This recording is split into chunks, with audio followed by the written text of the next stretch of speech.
Today, Moscow demanded that it must participate in any security guarantees provided by the U.S. and Europe to Ukraine.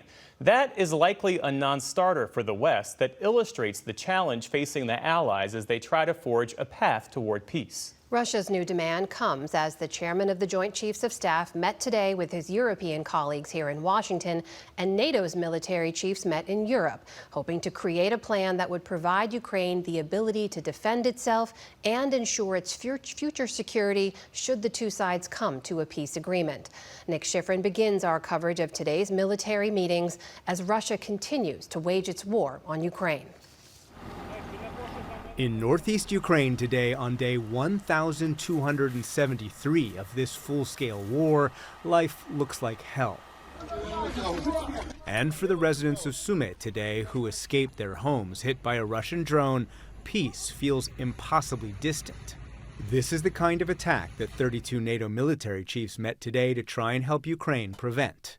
They plan security guarantees to protect a post-war Ukraine, as did Chairman of the Joint Chiefs Dan Kane, whom European officials tell PBS NewsHour met his European counterparts today in the Pentagon.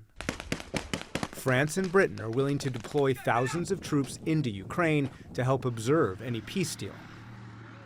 They would also help support and train Ukrainian troops, Europe's most capable military, often fighting with Western weapons that need maintenance. Assault 1!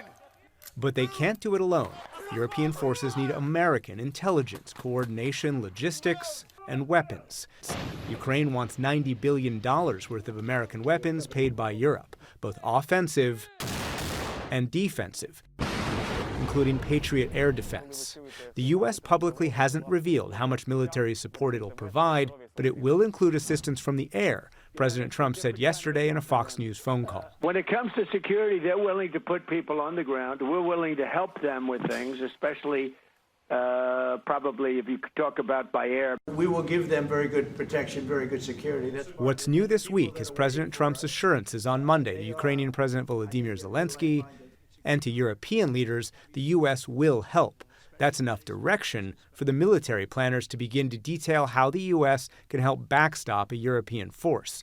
And European officials say U.S. help is necessary. And this coalition will work very actively now with the United States of America, which is a great news. But Foreign Minister Sergei Lavrov today demanded Russia have a say in those security guarantees, suggesting Moscow would demand the ability to reject them.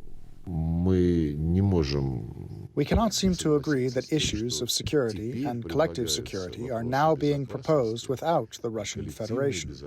It won't work. Which shows enormous gaps between the two sides as Russia continues to wage its war.